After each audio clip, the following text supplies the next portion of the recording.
कि इनकी हाँ में हाँ है और बेसर हम तो कहते हैं कि इनसे ज्यादा बेसर बेहाया आपके पिछवाड़े वहाँ पे सेफ रहे।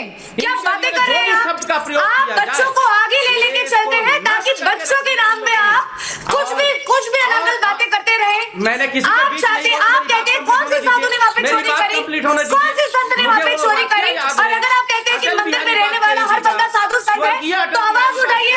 आप बनाइए यहाँ पे किसी को मौलाना मौलवी। आप बोलते हैं कि जो चोरी कर रहा है तो फिर सारे पादरियों को बनाइए, उनको लेके जाइए। आप कहते हैं कि पप्पू यादव इंडिपेंडेंट है इसलिए आप पप्पू यादव के साथ आ रहे हैं। क्या आपका पप्पू भी इंडिपेंडेंट है? समाज में जिसकी अभी तक लॉन्चिंग नहीं हुई है वो खुद जाके वक्त में पैसे कर रहा है। तेरे हिसाब रोहित तिवारी जी, ओके रोहित, अभी मंदिर में ना घुस पाए। पप्पू यादव राहुल गांधी और प्रियंका वाड्रा के समझ गए भोंपू हैं और पप्पू यादव बिहार की राजनीति में लालू यादव के गुंडा राज का गुंडा फोर्स रहा है। चमचे हैं, यादव को कोई अधिकार नहीं है भारतीय सनातन परंपरा। भोंपू है ये चमचे हैं। पप्पू ये किसके चमचे हैं? गणासा से साफ बोलिए ना, का काम किया है। सब डरते हैं आप लोग। जनता और देश ये भाजपाइयों के चमचे हैं। जैसे गुंडों को माफ नहीं करेगी। और सुनिए राहुल गांधी प्रियंका वाड्रा ने गुंडागर्दी के भाजपा साथ से ज्यादा कौन करेगा भाई? मिलकर गुंडागर्दी भाजपा ज्यादा कौन करेगा? इंडियन पार्लियामेंट में शिवम जी आ रहे हो? गोविंद देश की जनता राहुल गांधी को करेगी। सनातन परंपरा का अपमान, मर्यादा पुरुषोत्तम रामचंद्र का अपमान, सीता मैया का अपमान, देश का अपमान नहीं सहेगा। तिवारी जी एंड शिवम त्यागी। ऐश्वर्य जी, भाजपाइयों ने महमूद गजनवी को भी पीछे छोड़ दिया। उसने सोमनाथ मंदिर को 16 बार लूटा था और भाजपाइयों ने राम मंदिर को 40 दिन के अंदर 72 बार लूटने का कार्य किया। आजाद भारत के इतिहास में अगर कोई हिंदू को, कोई सनातनियों को, कोई हिंदू धर्म को सबसे ज्यादा नुकसान पहुंचाया तो भारतीय जनता पार्टी ने पहुंचाया। इन्होंने भगवान राम के घर में डकैती किया है, इन्होंने भगवान राम के घर में चोरी किया है, उनके जमीन में घोटाला किया है। 2 करोड़ की जमीन 18.5 करोड़ में खरीदा, 3 करोड़ की जमीन 24 करोड़ में खरीदा, 6 करोड़ की जमीन 49 करोड़ में खरीदा। इससे ज्यादा दुर्भाग्यपूर्ण क्या हो सकता है?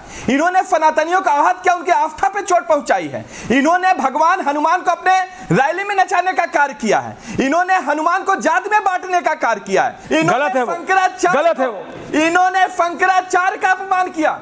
बताइए, आ रहा हूं शिवम जी। आपके दर्शक तय करेंगे, उनके विवेक के ऊपर छोड़ता हूं। हिंदू धर्म को सबसे ज्यादा अपमान कौन किया? सनातनियों के आस्था पे सबसे ज्यादा चोट कौन पहुंचाया? भारतीय जनता पार्टी ने पहुंचाया। और मैं आम आदमी पार्टी का प्रवक्ता होने के कारण आपके चैनल के माध्यम से देश की जनता को कहना चाहता हूं, सारे हिंदुओं को कहना चाहता हूं, हिंदुओं का अपमान जब भी होगा, आम आदमी पार्टी और अरविंद केजरीवाल जी का एक एक सिपाही पहली पंक्ति में खड़ा मिलेगा।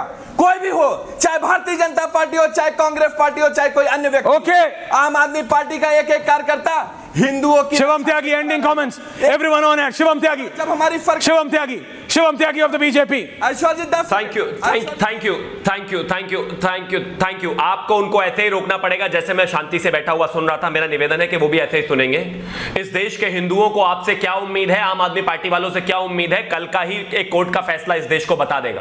ताहिर हुसैन, जिस आदमी ने अंकित शर्मा को 51 चाकू मारे, उसको अपनी गोद में बिठाने वाले, आतंकवादी को पढ़ाने बढ़ाने वाले, जब उसको पकड़ लिया तो उसके बाद संजय सिंह जैसे नेता और ताहिर हुसैन जैसे नेता उसकी मदद करने वाले, कल कोर्ट ने उसको उम्र कैद की सजा दे दी है। वो जाहिल आदमी जिसने दिल्ली में दंगे करवाए, जिसकी वजह से 54 लोगों की जान गई, हिंदुओं को पकड़ के मारा, और एक आईबी का अधिकारी अंकित शर्मा जिसको 51 चाकू मारकर 3 दिन तक नाले में डाले रखा। अरविंद केजरीवाल का यारा प्यारा वो उनके साथ रहा, और आप यहां पर हिंदुओं को पढ़ाएंगे। और ऐसा रामराज नहीं चाहिए जहां पर आदमी शराब पर एक बॉटल चलाता हो। तो ये भाषण अपने पास रखिए। ऐश्वर्या जी, उनको रोक के रखिए।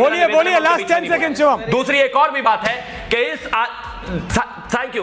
इसके अलावा यह भी मैं कहना चाहता हूं, कौन सा श्री राम मंदिर की बात कर रहे हो? आपकी नान नहीं चाहती नीतीश श्री राम मंदिर बने, मनीष सिसोदिया चाहते थे यूनिवर्सिटी बने। आप बताइए हमें हिंदू होना क्या होता है? बस करिए, ये राजनीति की तरह, राजनीति के लिए रोज कपड़े बदल कर बताइए। माना जनता है, इसको किसी की जरूरत नहीं है, सबको ऑन एयर रखिएगा। लेकिन मैं एक बात बता रहा हूं, ये योगेंद्र यादव पे बोलने पे ये जितने भी लोग एनजीओ या ऑर्गेनाइजेशन चलाते हैं, डरते क्यों हैं? रोहित, तुम भी एक ही लाइन बोले और निकल लिए पतली गली से। क्यों डरते हो योगेंद्र यादव? सुरक्षा चाहिए तो मांग लो। मैंने बोला नहीं, सुरक्षा चाहिए तो मांग लो, एप्लीकेशन लिख दो। सुरक्षा चाहिए तुमको, सुरक्षा चाहिए तुमको, अप्लाई कर दो। ये भारत महामारी लेकिन ये योगेंद्र यादव से डरना बंद करो। ये योगेंद्र यादव जैसे लोग अब क्या बोल इस देश के लिए अच्छे नहीं है। योगेंद्र यादव चोर है। अगर कुछ मालूम है तो बोला करो, महतारी डरा मत करो। अब कैसे बोल? डरने से आगे नहीं बढ़ते हैं।